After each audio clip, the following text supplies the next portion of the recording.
Hello, HIST, History 103. Hope you're well. Hope everybody is safe. This is our second video lecture of our now online course. As I mentioned in the amended syllabus that I sent out last week, today, first of all, as I mentioned in the email I sent on Monday, you all know that we're in the midst of a recalibration period.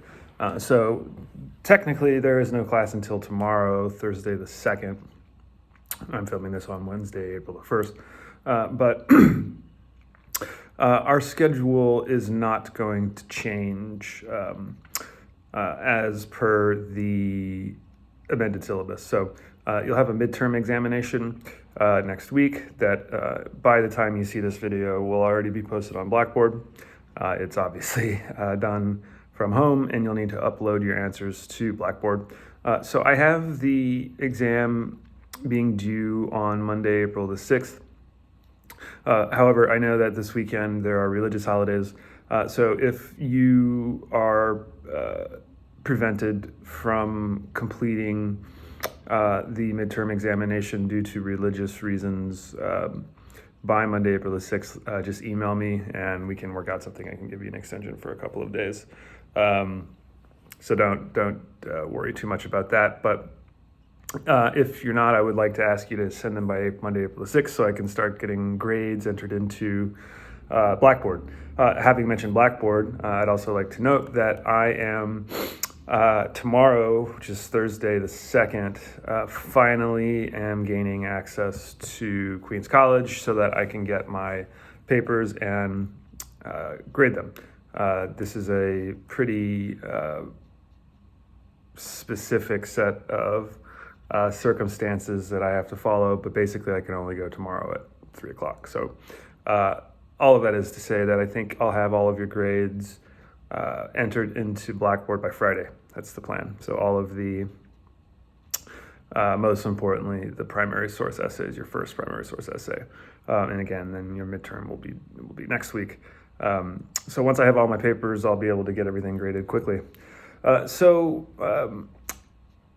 Administrative stuff aside, today, as I mentioned in the amended course calendar, the amended syllabus, I'm going to talk just for a little bit about the Constitution, and really that's a way of sort of wrapping up this first part of the semester, even though we've had some turbulence the last few weeks, and then pointing us forward for the rest of the semester, which is to say after the midterm, to the topics that we'll be discussing, and that is to talk about the Constitution a little bit. So what I'm going to do is talk for maybe 20 minutes about the Constitution. As far as a midterm exam review goes, I'm going to leave that to you to email me questions once you take a look at the exam. You can email me if you have any questions about specific details. I can't obviously give you the answers, but I can help you point the way towards them.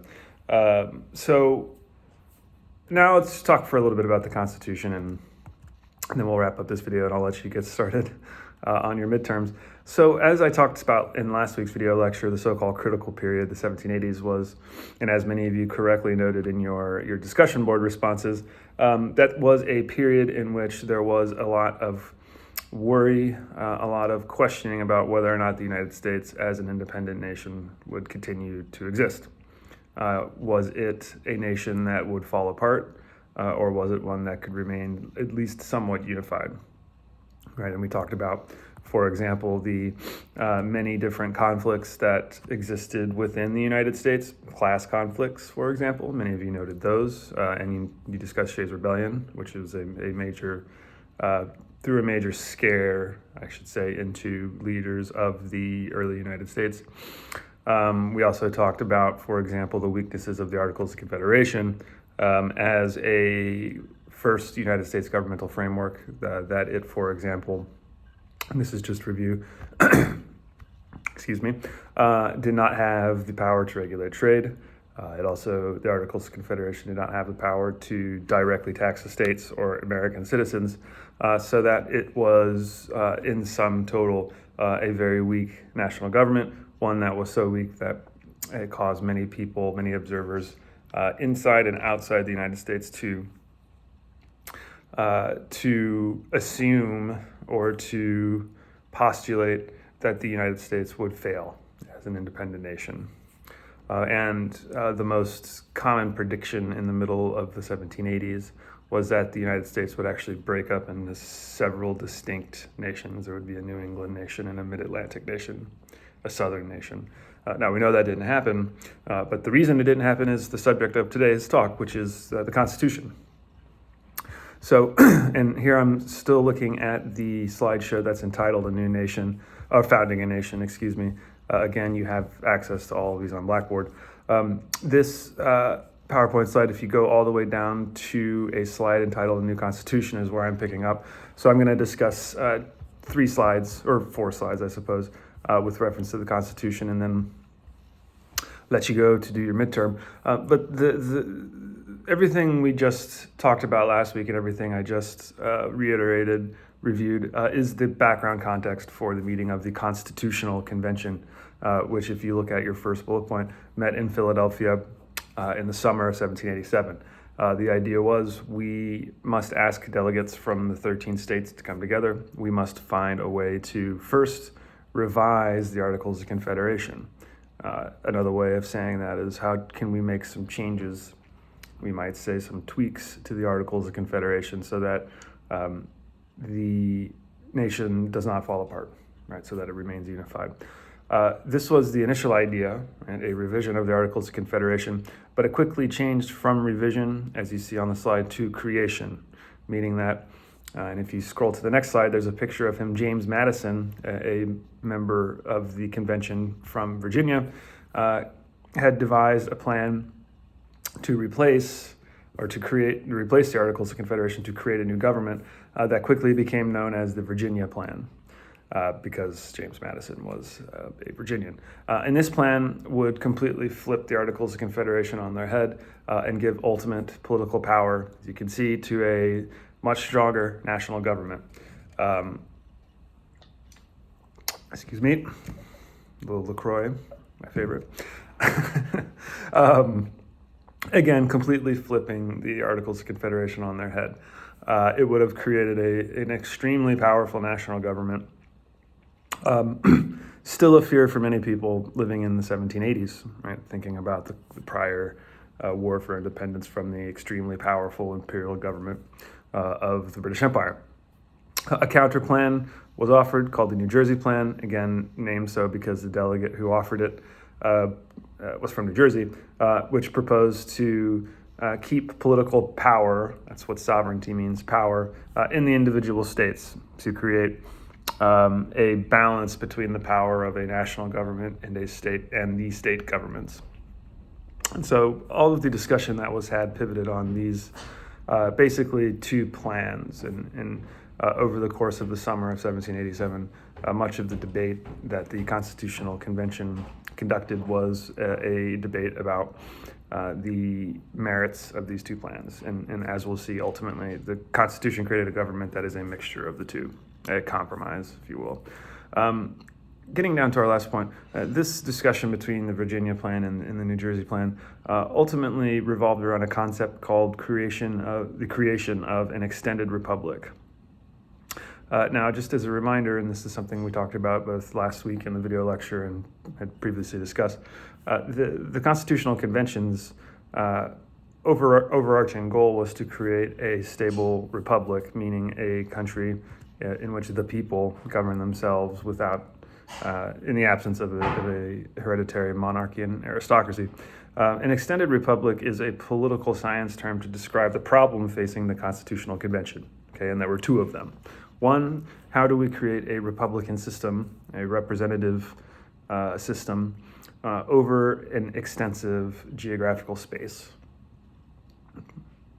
Now, the early United States, even though it had yet in the 18th century to encompass the entire North American continent, all the way west to the Pacific coast, was still quite large, and a republic had never been created on such a large geographic scale. So how do we create a republic with a national government that has extensive powers over an extensive geographical territory? That's the first problem. The second problem is one that was referred to in the 18th century as the problem of faction. Today, we would call that the problem of partisanship. How can a Republican government balance the interests of conflicting interest groups within the same nation?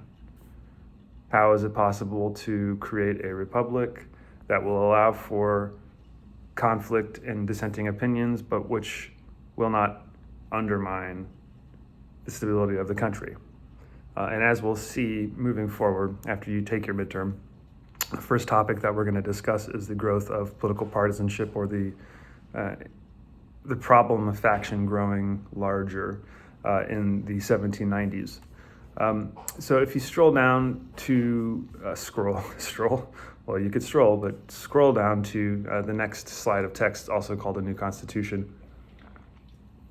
I want to talk just very briefly about some concepts that I think are going to be familiar to you, but just put them into the context of the problems of the extended republic and faction. And this revolves around the creating the nuts and bolts of the structure of government in the Constitution, or as I call it here, shaping the federal structure. Now, I know the word federal is something you probably see all the time, and you don't really take a pause to think about what it means. Now we refer to the national government as the federal government. But what that means, that word federal means, is that it's a governmental system which is created by the Constitutional Convention, which continues to exist today, in which two layers of government share power: national government and state governments. That's what federal means. So that even though we refer to the national government as a federal government, the term actually means a power-sharing structure, one that was created in the Constitution. So shaping the federal structure in the Constitutional Convention means that the delegates, is that a visitor? Delegates at the Constitutional Convention had to create this power-sharing structure. And how did they do this? They did so by creating what were called, debating and creating what were called enumerated powers, specific powers that national governments that they were in the midst of creating would have, and also specific powers that would remain in the hands of the individual states. So the three enumerated powers that you have here under the Shaping the Federal Structure bullet point are three specific powers that the Constitutional Convention gave to the national government. The power to tax, which I hope we all know continues to hold. The power to regulate trade. It's called interstate commerce, trade in goods from one state to another. And the power to maintain a military. Three powers which the national government under the Articles of Confederation did not have, which we discussed at length last week. And as many of you noted in your discussion board responses correctly. The next goal, besides shaping the federal structure through determining enumerated powers, was to create divisions and separations between these powers in the three branches of government that are stipulated under the Constitution: legislature, the executive, and the judiciary, the three branches of government. Usually when we learn this at lower levels, say in middle school or high school, we are introduced to this idea as a system of checks and balances. That's probably a term that's more familiar to you.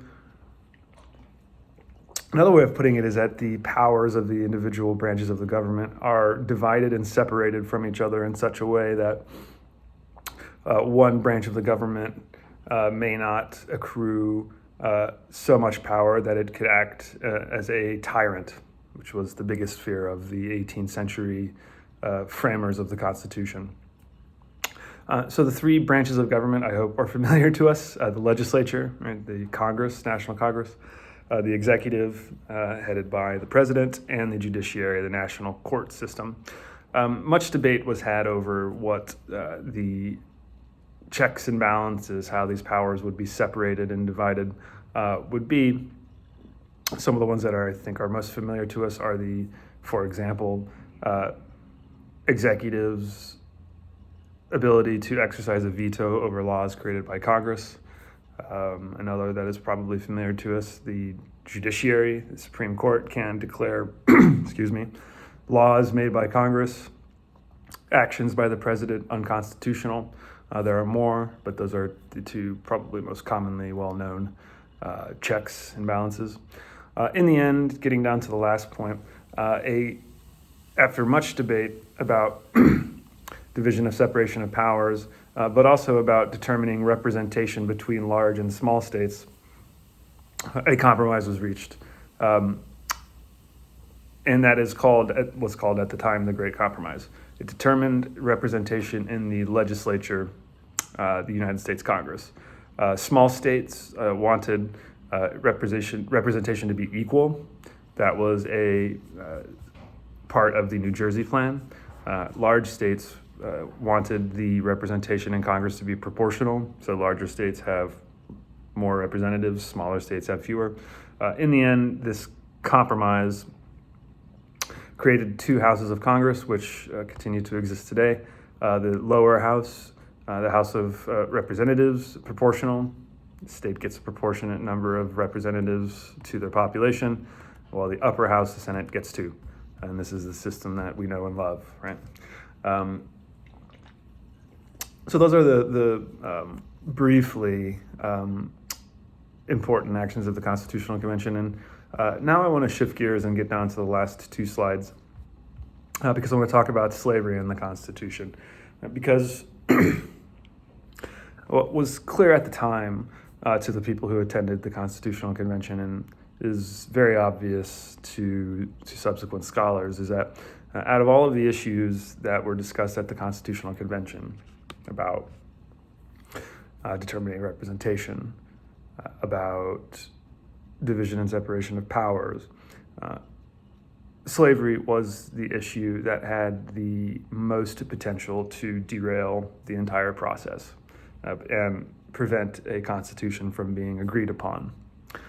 Because, as we discussed last week in our video lecture, already by the 1780s there was a growing divergence within the very early United States.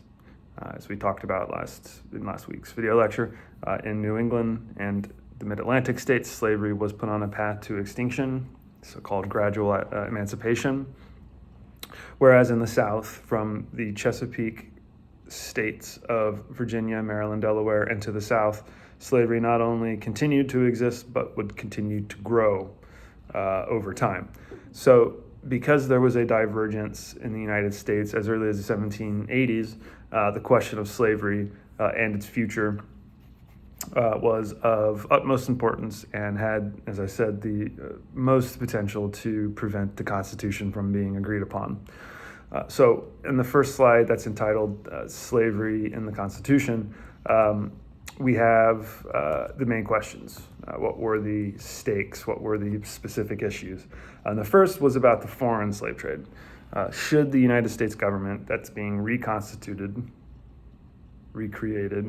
by the Constitutional Convention, should it allow United States citizens to participate in the slave trade, the purchase of slaves and their importation into the United States from Africa and from the Caribbean, or not? Should United States citizens be able to purchase slaves who are imported from outside the United States? A key question, because in the 1780s there was a growing political and social movement that was critical of especially the African slave trade because of its extremely inhumane dynamics.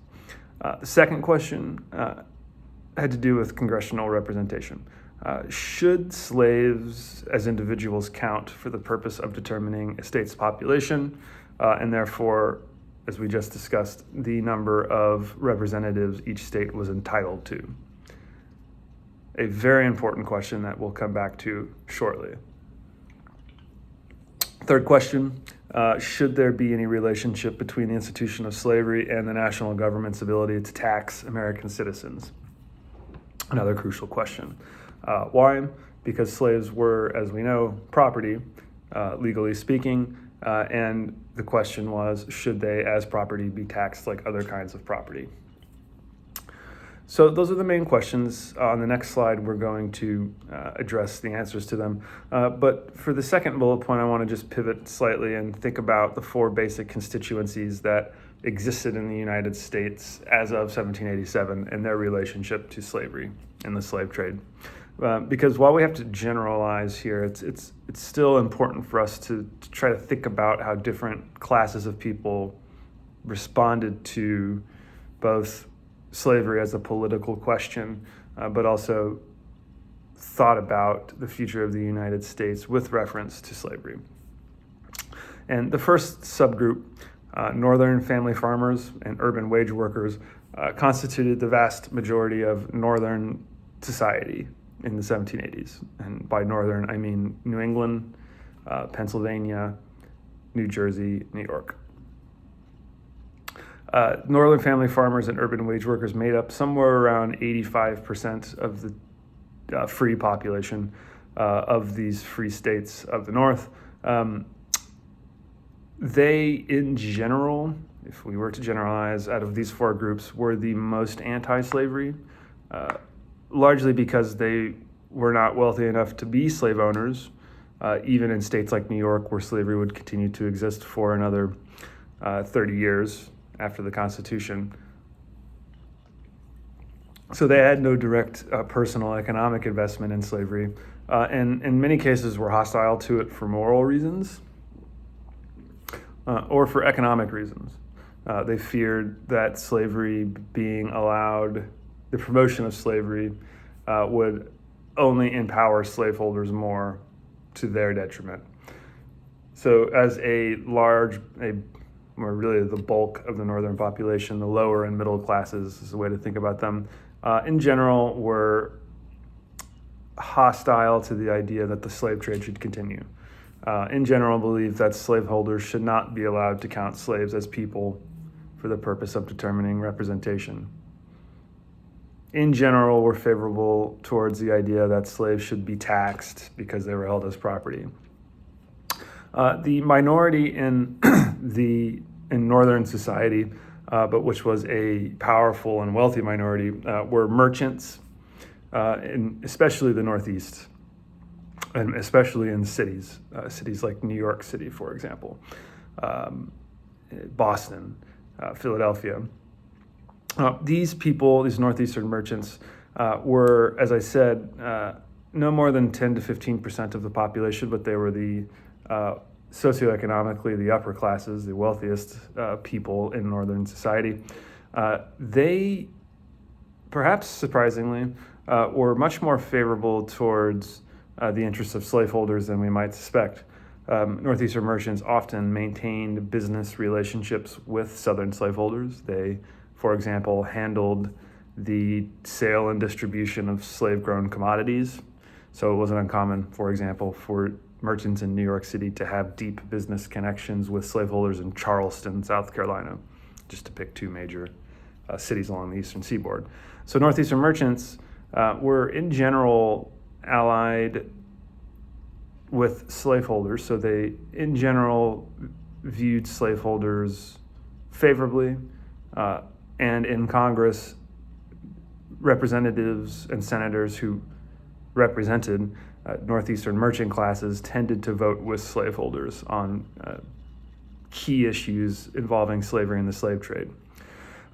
Further, many Northeastern merchants themselves actually participated through investing in slave trade voyages.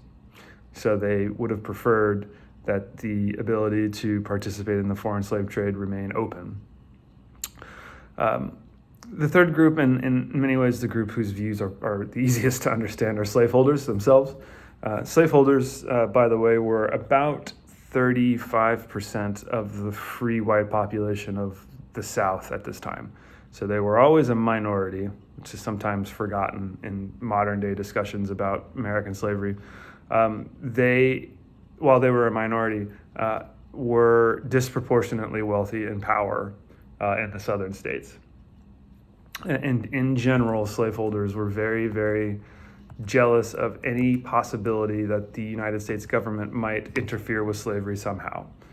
They preferred that the foreign slave trade remain open. They believed that slaves should count for the purposes of determining representation. They did not believe that slaves should be counted as property for the purposes of determining taxation. Very jealous of their rights to property in other human beings, and very much afraid of a national government that might interfere with those property rights. Final group, and one that in many ways is the hardest to understand, I think, non-slaveholding Southerners, so white Southerners who did not own slaves. And so, as I said, this would have been about 2/3 of the population, somewhere around 65% in general. Each state's percentages varied, but in general, about 65%. And to a surprising degree, non-slaveholding Southerners sided with slaveholders on these political questions. And the reason I say it's surprising is because you might think that there would be deep conflicts between non-slaveholding Southerners and slaveholding Southerners because slaveholders, for example, had accrued so much wealth and power. But there were surprisingly little in this time period, the 1780s, conflict between slaveholding and non-slaveholding Southerners. Why?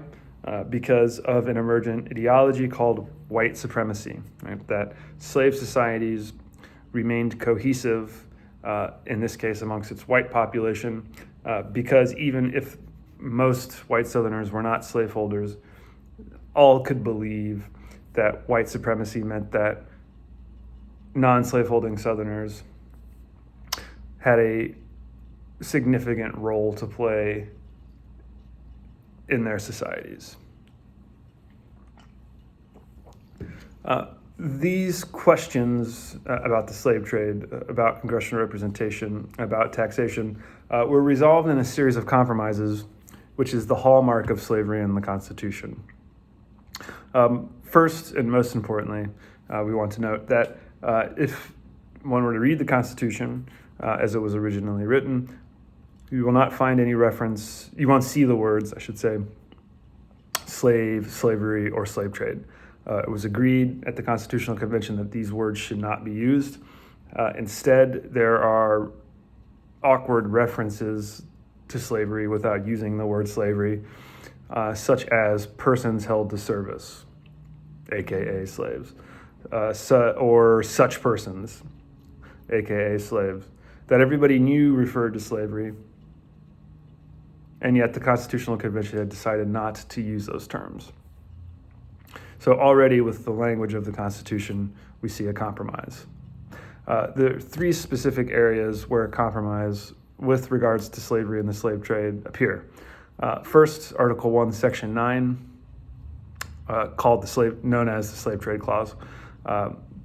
Addressing the slave trade, the Constitution said that Congress may not abolish the slave trade, the ability of Americans to import slaves from outside the United States, for 20 years, until 1808.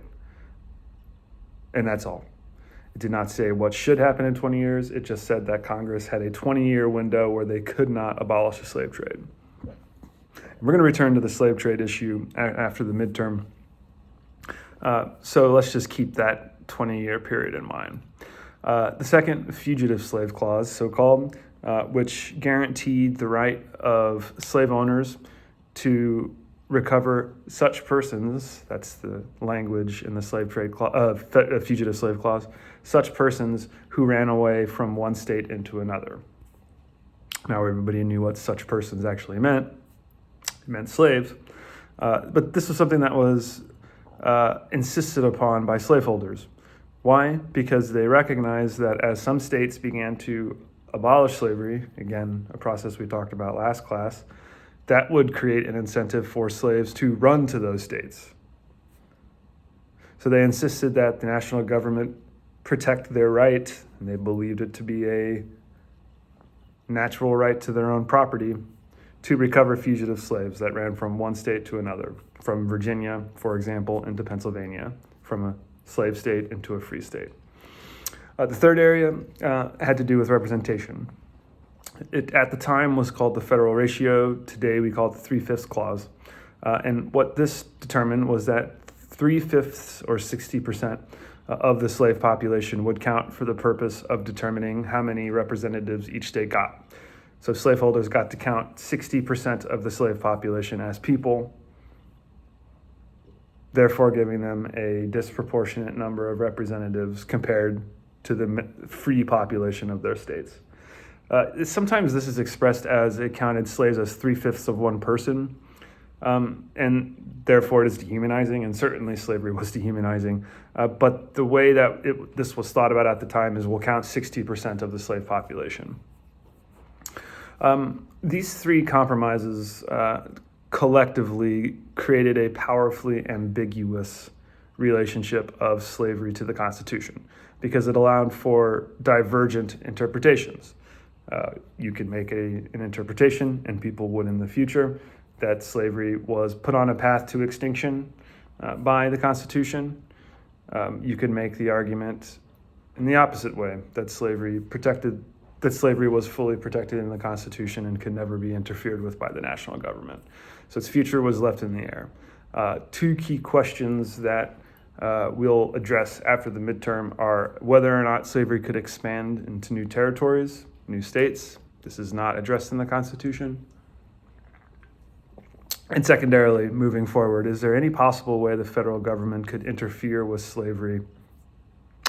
That's a question that was not fully addressed at the Constitutional Convention, but one we will talk about after the midterm. So I'm going to stop there for today. Like I said, your midterm is due next week. That by the time you see this video, it will already be on Blackboard, and you can begin working on it. I will be available to answer questions should you have them via email, so just let me know if anything comes up.